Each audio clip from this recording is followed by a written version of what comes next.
airborne H1N1. Our own government dug up dead whalers who died of the Spanish flu that killed more than 40 million people. And they've dug up the original bubonic plague and replicated it. They've taken every disease ever seen in history and souped it up. And they're now developing massive storehouses of these weapons in the name of biodefense under the BioShield program and storing them in level 1, 2, and 3 facilities. Let me put this in layman terms. A level 4 bioweapons lab should be 3 floors under the ground, barbed wire fences, minefields, and machine guns, and a system that if the super germs get out, they pull a lever, alarms go off, and the whole place goes up in flames. But instead, the global elite are storing it in level 2 facilities like the University of Texas at Galveston behind a glass door with a swipe card right there in Petri dishes. And they're doing this so that when they release it to massively reduce population, they can claim it was an accident. This is one of the biggest threats we face, is the fact that these eugenicists that run our governments have produced literally hundreds of super weapons and are just waiting until they've got their police state grid in place to release them. There are countless other examples of government weapons programs that endanger our planet. You know about nuclear weapons. You know about systems that kill all the life but leave the buildings in place, like the neutron bomb. But then, of course, there's also race-specific bioweapons that people like Dick Cheney talked about in the PNAC documents. Weapons that kill certain racial types and leave everyone else alive. In fact, it's possible that a weapon could be released and only Asians would live, or a weapon could be released and only people of Northern European derivation would survive. Or weapons could be released where only people of Semitic background are killed, or people of Semitic background survive. These systems have been developed and are on record. But getting back into nuclear weapons, the Air Force has admitted they've been testing and trying to develop things like antimatter bombs that could actually destroy the entire planet. And yes, scientists at CERN have come out and said, well, there's a low probability that we'll create a black hole that destroys the Earth, or a strangelet, or a particle that sinks to the center of the Earth and then causes the planet to implode. My problem is this. The globalists have shown that they think they're God, but they're not. They're very reckless. They're full of bravado and chutzpah. And we now have hundreds of nuclear reactors in the world that are close to 40 years old or older, which are now literally rotting. And 9 out of 10 reactors are now reportedly leaking radiation. And the elite just doesn't care. You know, a great example of this was in the 1940s when they first tested the first A-bomb. Many of the scientists thought that it could ignite the world's atmosphere and kill the habitability of our planet. Thank God it didn't ignite the atmosphere.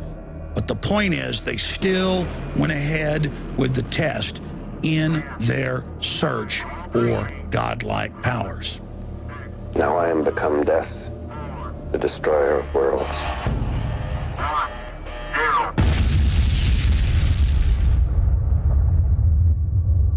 And in their own words said, we have become Shiva, the destroyer. We have become Kali, the god of death. We are going to take on these powers even if it destroys us. A few decades later, the United States had tested more than 100 high-power hydrogen bombs in the upper atmosphere and in the Van Allen radiation belt. The Air Force wanted to see if they could blow up the atmosphere. Again, they tell us all day give up our liberties because somebody might detonate a car bomb, but meanwhile, they're firing hydrogen nuclear weapons into the upper atmosphere in an attempt, in their own words, to blow a hole in the atmosphere. I interviewed years ago the director of HARP, and he admitted that they're able to ignite the atmosphere with this system. Our whole world has become a giant experiment by mad scientists. This presentation is only a small part of the evidence. Unfortunately, the facts are incontrovertible.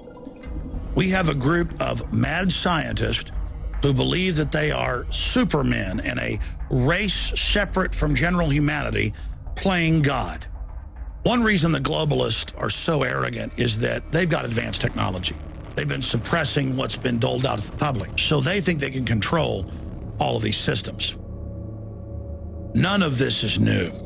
If you go back to every ancient civilization, the elites believed that they were God and the general population was scum.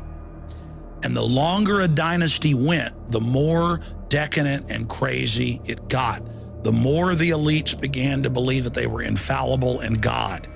And it's this same incredible hubris that is endangering our civilization today.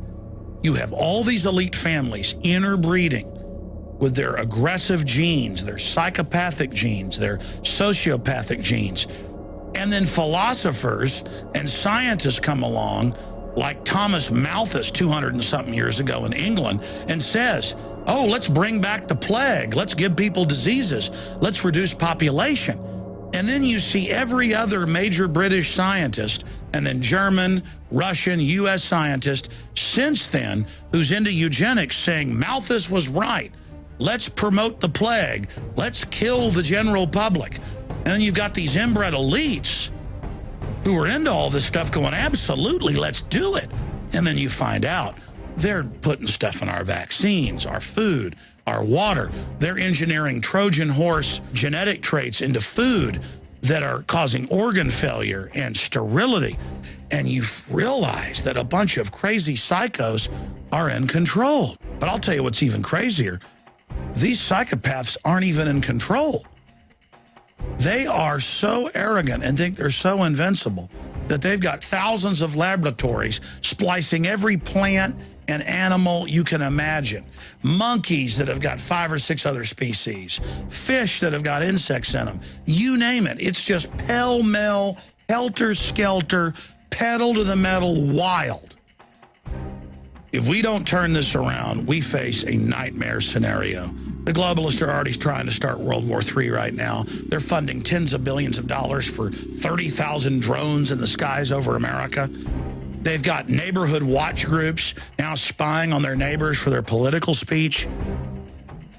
It's getting more and more Twilight Zone by the minute. Let's rediscover the Bill of Rights and Constitution. Let's rediscover common sense, basic liberty. Let's protect individual rights. Let's get the globalist controllers under control. Let's point out that they're a bunch of lunatics. Let's stop buying into their whole Madison Avenue, Wall Street, Hollywood false reality. Let's rise above their control paradigm and really see it for what it is and call it out. You can't fight this system from within anymore. You got to realize this house of cards is already coming down. And the only way to save our civilization, our species, our society, is to face just how dire our straits are.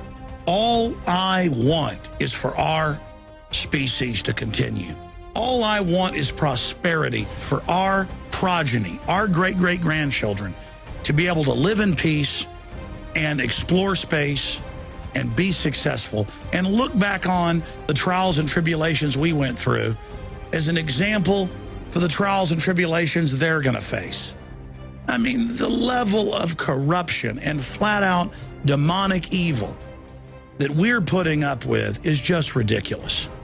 We're at the crossroads, my friends. Our future, our destiny, our very existence is up to you.